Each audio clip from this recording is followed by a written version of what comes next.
ठाण्याची महापालिका निवडणूक ही ठाकरे आणि शिंदेंच्या प्रतिष्ठेचा विषय झालेली आहे। ठाकरेंना कुठल्याही परिस्थितीमध्ये शिंदेंना नामोहरम करायचंय। लोकसभा आणि विधानसभा निवडणुकीमध्ये ठाकरे गटाला ते शक्य झालं नाही, पण यावेळी महापालिका निवडणुकीमध्ये ठाकरेंना आपलं इप्सित साध्य होईल अशी आशा आहे। कारण यावेळी ठाकरे बंधू ठाण्याचा किल्ला सर करण्यासाठी एकत्र लढणार आहेत। दुसरीकडे शिंदेंनी सुद्धा दोन्ही ठाकरेंना एकाच वेळी अंगावरती घेण्याची तयारी केलेली आहे। ठाण्याची निवडणूक कशी असेल पाहूयात या रिपोर्टमधून।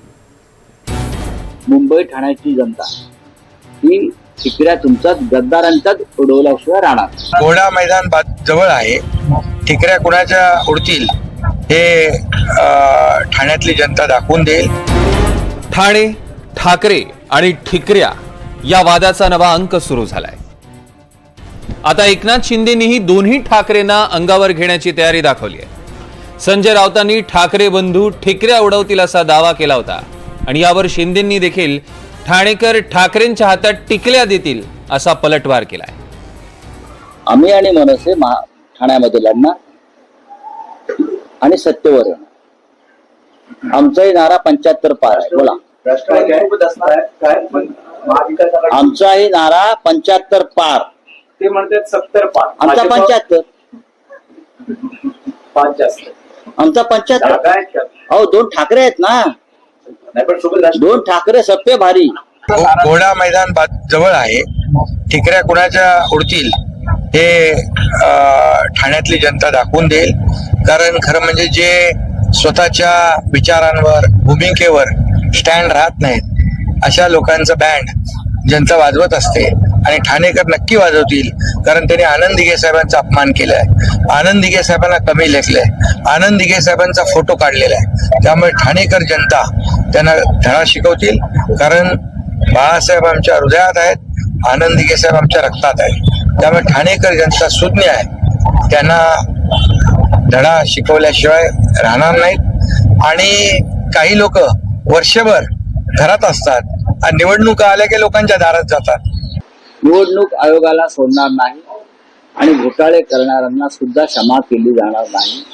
त्याच्यामुळे ठाणे आणि मुंबई जे तुमचं स्वप्न आहे घोटाळे करून पुन्हा एकदा निवडणूक यंत्रणा ताब्यात घ्यायची, ते त्यांना सांगा जाऊन या तुमच्याच माध्यमातून।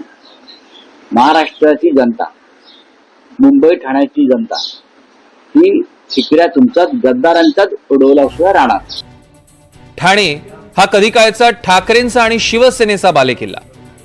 आनंद दिघेंनी शिवसेनेची अशी जरब बसवली की शिवसेनेशिवाय दुसरे पक्ष इथे नावापुरते सुरले। दिघे यांच्या निधनानंतर एकनाथ शिंदे ठाण्याचे किल्लेदार झाले। त्यांनीही तोच करिश्मा कायम ठेवून ठाण्याचा किल्ला अबाधित ठेवला। पण शिवसेनेतल्या बंडानंतर इथली परिस्थिती बदलली आहे। ज्या ठाण्यावर ठाकरेंना इतका विश्वास होता तेच ठाणे शहर शिंदेंमुळे ठाकरेंना परक झालं। 2009 पासून ठाण्यात शिंदेंचं एकहाती वर्चस्व आहे। एकनाथ शिंदेंनी ठाण्यात स्वतःची आनंद दिघेंचा वारसदार अशी प्रतिमा निर्माण केली। शिंदेंच्या बंडानंतर ठाण्यात ठाकरे गटाला घरघर लागली। शिवसेनेचे सगळे नगरसेवक पदाधिकारी शिंदेंसोबत गेले। यावेळी राजन विचारे आणि केदार दिघेंनी ठाकरेंसोबत राहण्याचा निर्णय घेतला। आनंद दिघेंचा पुतण्या अशी केदार दिघेंची ओळख।